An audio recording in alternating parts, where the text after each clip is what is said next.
You're on your own, little Huntress.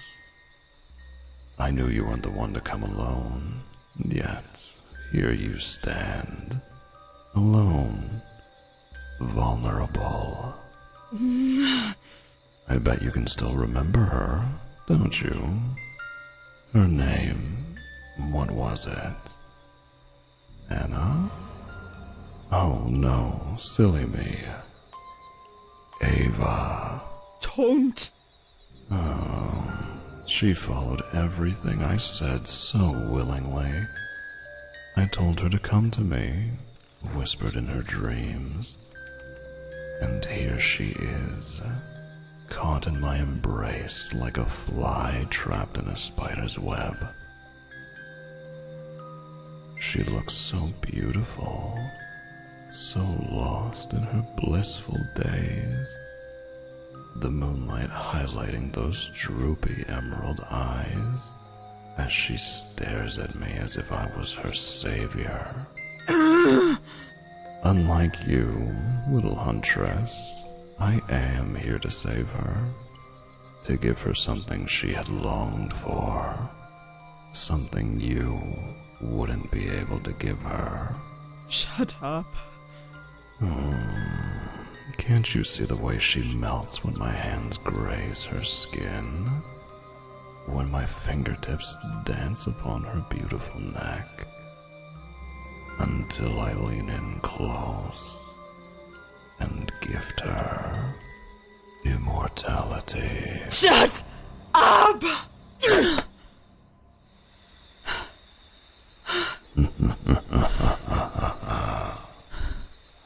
I will cleanse your memory, Ava.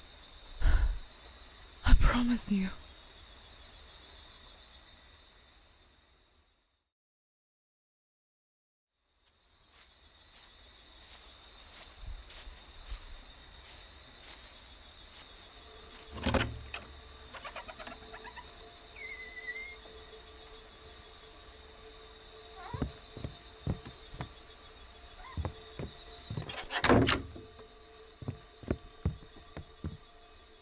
Darling, what are you doing awake at this hour?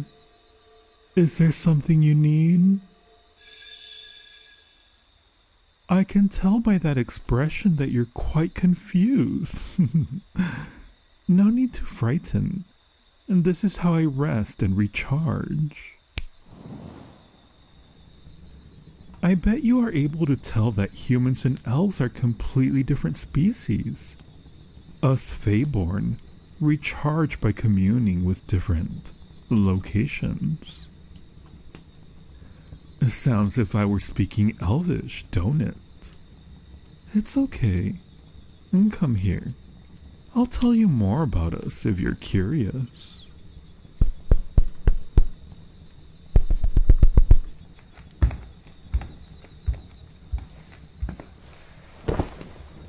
So tell me, hun, what is it you don't understand? You don't know how we work? Oh, honey, that's normal for your kind. The chances of meeting an elf are quite low, and meeting an elven sorcerer even lower.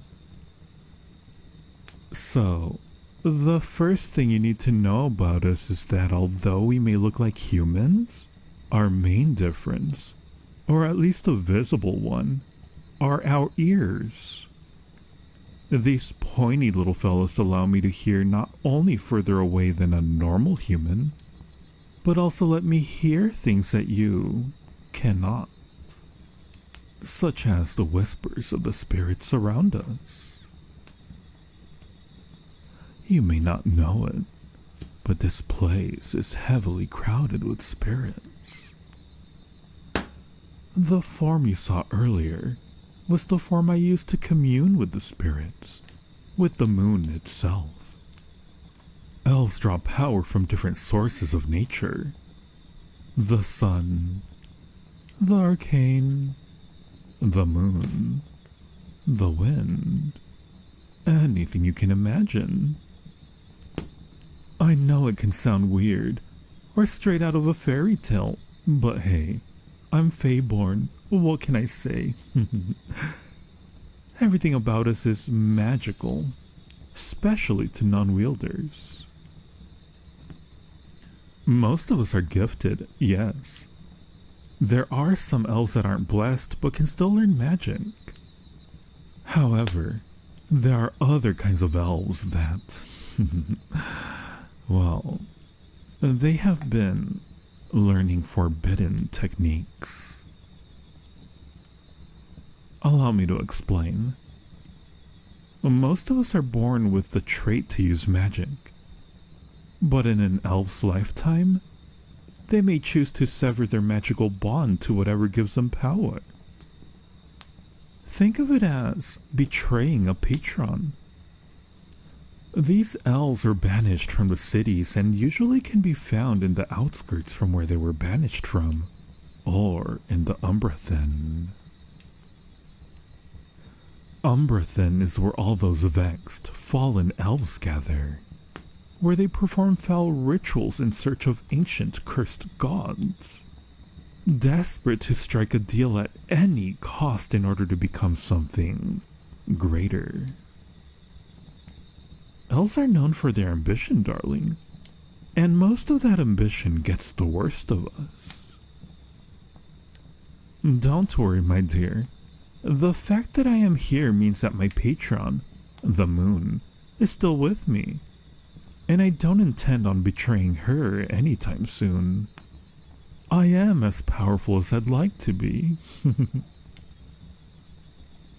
Oh, honey, I was just a mere scholar back then. I was a student of the arcane arts. Understanding magic and how to cast spells was easy for me.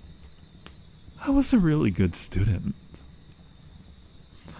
I remember how chaotic magic was back then. I knew I was gifted, but I didn't know how to channel all those gifts. So, I stepped into the Academy of the Arcane Arts in 𝔞🥬🢢 and learned all kinds of magic there. From polymorph spells to creating flames at the tip of my fingers. Anything you can imagine, I can do it. It was so fun how I was able to infuse a beetle with magic, making it bigger and sparklier. Oh, darling, I will test you in every way possible. You see, I was really good at creating things that weren't there, making people see what I wanted them to see. Deceptive magic is really fun and tricky once you understand it. Maybe I wasn't there the whole time and you were just talking to an illusion. Deceptive magic is all about deception, lying, toying with the subject's senses and reality. Twist it, turn it, warp it even, so they are confused and are way easier to influence. Influencing someone in terms of magic refers to using mind magic, psychic magic. It usually narrows down to telepathy, mind reading, and hypnosis. Vampires are really good at these kinds of magic, so that's mostly why I'm here.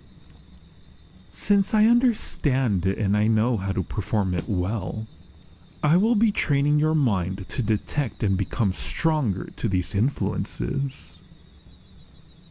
As Lynn said, I will be able to tailor scenarios to your weaknesses, study you, and see what affects you the most, so we can train it and get you to be stronger.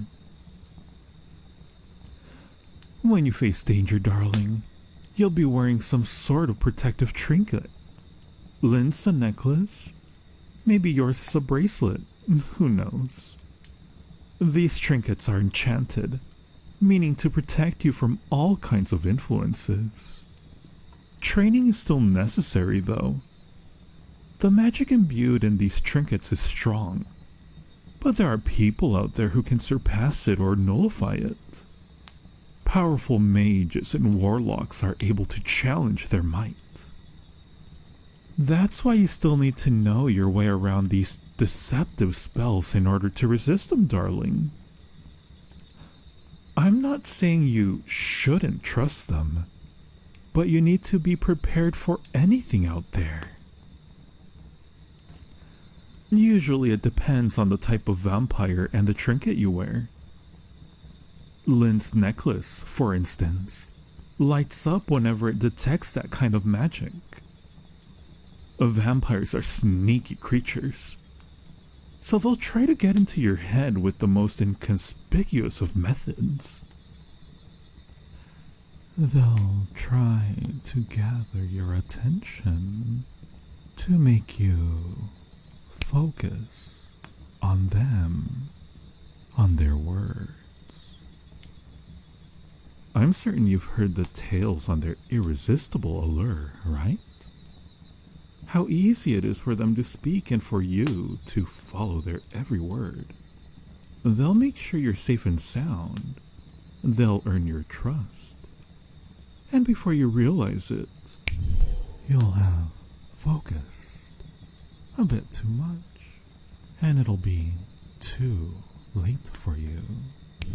A little bite, a bit of hesitation. That's all it takes. Some vampires have mastered the art of subtlety. Others are excellent deceivers. Others prefer to mess with your feelings.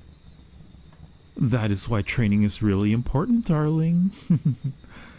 We need to keep our wits about us and our guard always up. Unless you want to become a mindless thrall to them. Aw, yawning already?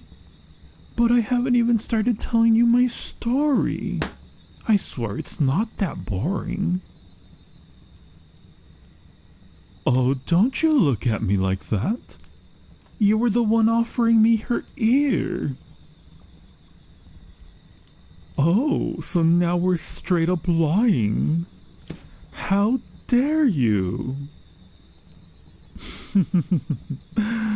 It's alright, my sweet. You need to rest. Lynn said tomorrow. Well, today is training day. You should get some sleepies, dear. Otherwise, you might not perform well tomorrow. Lynn will tell you anything you need to know later. Don't worry that pretty little head of yours. Now, you should really focus on getting some sleep, hun. There you go, my sweet. Even though I won't be able to attend training tomorrow, I'll still be around, all right? A pleasure to have talked to you, my dear. And sweet dreams.